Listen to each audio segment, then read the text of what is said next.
अब मैदानता का एक बार मैं थोड़ा सा ये बता देता हूँ रिकॉर्ड। मैदानता की जो जी जमीनें लगभग 44 एकड़ में है, और आज की डेट में लगभग 1,000 करोड़ कीमत है इस 44 एकड़ जमीन की। गरीबों का इलाज ये करते नहीं है। लगभग 11 एकड़, 11 साल हो गए हैं मैदानतों को ओपन हुए। मात्र इन्होंने 150 के आसपास गरीब लोगों का इलाज किया है मात्र। और वो 150 लोगों के पास हम जाते थे, उनसे मिलते थे। उनकी वो रोते हैं, वो कहते हैं हमारा फॉर्मेलिटी के लिए इन्होंने नाम लिख रखा, इलाज नहीं करते फॉर्मेलिटी के लिए, और बाउंसर बुला देते हैं। आर्टिमिस का भी यही हाल है, फोर्टिस का भी। आर्टिमिस को जो जमीन मिली हुई है लगभग 8.5 एकड़ है, फोर्टिस को लगभग 11.5 एकड़। और आर्टिमिस ने भी ऐसी 50-60 गरीब लोगों का इलाज किया है, और फोर्टिस का भी यही हाल है, 80 लगभग 80 गरीब लोगों का इलाज किया हुआ है। दूसरी तरफ सरकारी अस्पताल की बात करें तो ये गुड़गांव आज की डेट में मिनी सिंगापुर बोला जाता है। तो गुड़गांव में एक सरकारी अस्पताल है मात्र, और वो भी खंडर हालत में है, और 25 लाख की आबादी पहुंच चुकी है। लेटर लिख लिख के थक गए हम, लेकिन उन्होंने सरकारी अस्पताल है जो वो ना तो उसको सही कर रहे हैं, और उसके लिए पीछे से फंड आता है, उस फंड को खा जाते हैं। 1-1 करोड़ रुपए के फंड कई बार आ चुके हैं, और यहाँ पर एक भी ट्रॉमा सेंटर नहीं है। इतनी बुरी हालत है, लोग एक्सीडेंट हो के यहाँ से जो सरकारी अस्पताल है, अनिल विज जिसको ये गब्बर बोलते हैं मीडिया वाले, अनिल विज का बता देता हूँ मैं, एक छोटा सा डॉक्यूमेंट है ये हमारे पास। वर्ष 2014 से और 2017 तक अनिल विज थे जब स्वास्थ्य मंत्री, जो पहली सरकार थी इनकी, लगभग 10,000 गरीब लोगों को, 10,000 पेशेंट को सरकारी अस्पताल से दिल्ली के एम्स और सफदरजंग में रेफर कर चुके हैं ये लोग। और उन 10,000 लोगों में से कितने लोगों की डेथ हो चुकी होगी रोड पे ही। गुड़गांव से और दिल्ली की दूरी लगभग 30 किलोमीटर है।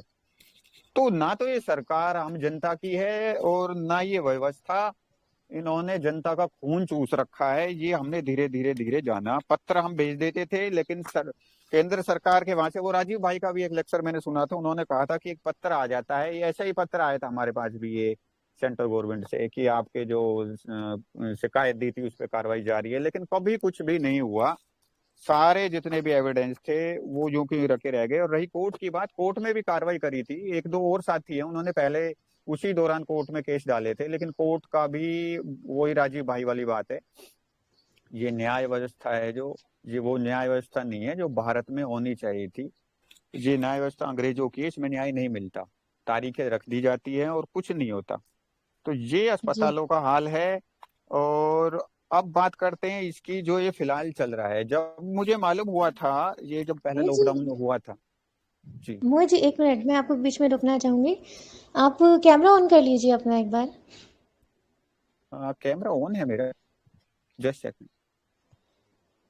अच्छा, हाँ मैंने पहले भी आपको कहा था, तो अब वीडियो तो ऑन नहीं नजर है। नहीं आ रही है, एक बार चेक कर लीजिए आप।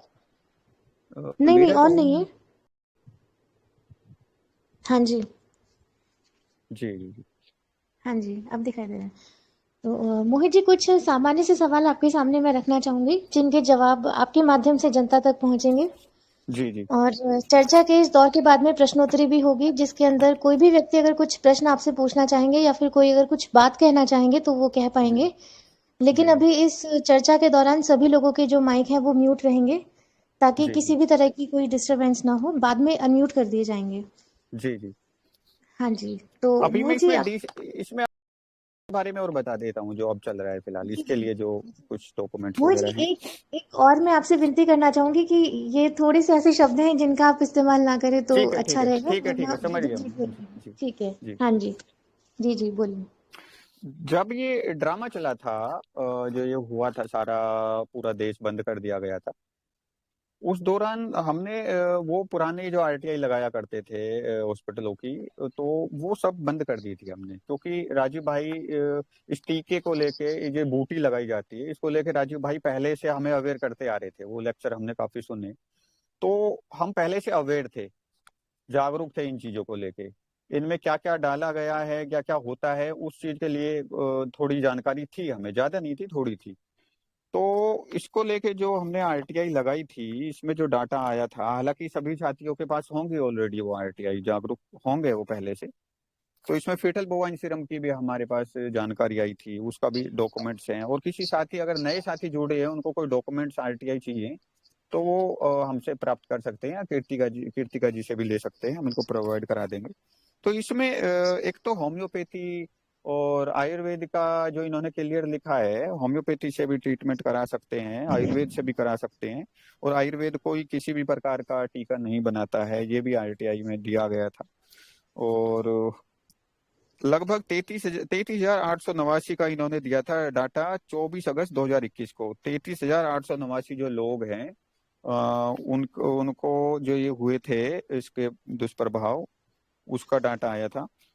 और फिर हम अभी डीसी से मिले थे, डीसी जो गुड़गांव का है, उनको हमने सारे डॉक्यूमेंट्स, जितने भी कोर्ट के ऑर्डर्स हैं और जितनी भी आरटीआई थी 2 साल में जो लगाई थी, और जो माननीय नीलेश ओझा जी ने वहां पर कोर्ट के में जो फाइट कर रही है उनकी टीम, वो भी बहुत अच्छा कार्य कर रही है, वो भी डॉक्यूमेंट्स हमने इसमें लगा दिए थे। ये तो हमें पता था कि ये जो ब्यूरोक्रेसी होती है ये किन के लिए काम करती है और किस तरीके से काम करती है, हमें मालूम था कि ये क्या कार्रवाई करेंगे क्या नहीं करेंगे। तो वो हमने सारा कुछ गुड़गांव के साथी जो वकील थे वो भी साथ थे, और एआईएम के साथी भी थे, जनता सरकार मोर्चा के भी साथी थे। लगभग हम 60 के अबोव लोग हो गए थे वहां पर इकट्ठे। तो डीसी को हमने स्पेशली डीसी के नाम हमने वो पत्र लिखा था, और वो सारे डॉक्यूमेंट्स कोर्ट के ऑर्डर्स वगैरह इसमें साथ लगाए थे। जो मुंह पे ये कपड़ा लगाते हैं ये भी इलीगल था, इसको लेके, और जो साइंटिफिक जो प्रूफ थे वो भी साथ लगाए थे, और बूटी के जो भी साइड इफेक्ट्स थे वो सब लगाए थे। तो डीसी साहब ने कहा था कि हम इस पे संज्ञान लेते हैं और इसको आगे पहुंचा दिया जाएगा, इस पत्र को। तो हुआ भी वही। कुछ दिन बाद हमने उस पर स्टेटस मालूम किया, तो उसमें स्टेटस में दिया जा रहा है कि वो पत्र, जितने भी डॉक्यूमेंट्स थे वो मुख्यमंत्री खट्टर के पास पहुंचा दिए गए हैं। तो मतलब इससे वही साबित होता है कि ये सभी जितने भी ये ब्यूरोक्रेसी के डीसी हैं, जो भी हैं, जो लोग हैं, ये गुलाम हैं। ये जो भी शपथ लेते हैं, अपनी नौकरी जब पाते हैं ये, तो जो भी शपथ लेते हैं ये देश के लिए शपथ नहीं लेते, ये अपनी नौकरी के लिए शपथ लेते हैं। धीरे धीरे अब देशवासियों को समझ लेना होगा, इनको इस चीज से मतलब नहीं है कि लोग मर रहे हैं और उनकी क्या हालत हो रही है, और उनको गैर कानूनी तरीके से उनको लूटा जा रहा है और उनको बीमार किया जा रहा है। तो 4-4 बार हम मिले हैं कि भाई स्कूलों में परेशान किया जा रहा है बच्चों को, ये इस तरह के जो इलीगल मुंह पे कपड़े जो लगाने के लिए आदेश दिए जा रहे हैं स्कूलों में, छोटे छोटे बच्चों को इतना वो परेशान है, चक्कर खा खा के गिर जाते हैं सुबह प्रेयर में। तो डीसी से हम 4-4 बार मिले हैं, तो इनको कोई फर्क पड़ नहीं रहा इस चीज से। ये कहते हैं कि हम ऑर्डर पास करेंगे, ऑर्डर पास करते नहीं है। डीईओ का ये हाल है। डीईओ से हमने कहा था कि ये मान्य कोर्ट के ऑर्डर हैं, कोर्ट के ऑर्डर के साथ ही डीईओ से भी मिले थे हम, डिस्ट्रिक्ट एजुकेशन ऑफिसर से। तो और स्कूलों में आदेश दीजिए कि ये परेशान ना करे जबरदस्ती बच्चों को मास्क इसको लेकर, मुंह पे कपड़े लगाने को लेकर। तो डीओ का ये हाल था। डीओ का कहना है कि हम कोर्ट वोर्ट के ऑर्डर को नहीं मानते, हमें तो जो ऊपर से आदेश होगा वो मान्य होगा। ये हाल है इनका। तो घूम फिर के बात वही आती है कि जमीनी स्तर पे उतरना ही और एकजुट होना ही इसका समाधान है। और जमीनी स्तर पर जब हम जुड़ेंगे, जब हम उतरेंगे, तो सबसे पहले हमें उन लोगों को जोड़ना है जो इस चीज को लेके पीड़ित हैं, जिनके साथ गलत हो चुका है। जैसे कि जिन्होंने बूटी ली है और उनके अभिभावक या वो खुद या उनके पेरेंट्स या कोई भी है, उनके रिलेटिव हैं और वो इस चीज से पीड़ित हैं और उनका शरीर पहले जैसा रहा नहीं है, तो वो तो हमारी टीम जैसी गांव में जाएगी, वो एकदम पहले से ही हमारे पास आएंगे, जैसे ही हम वो पर्चे वगैरह दिखाएंगे या बात करेंगे इस चीज के लिए।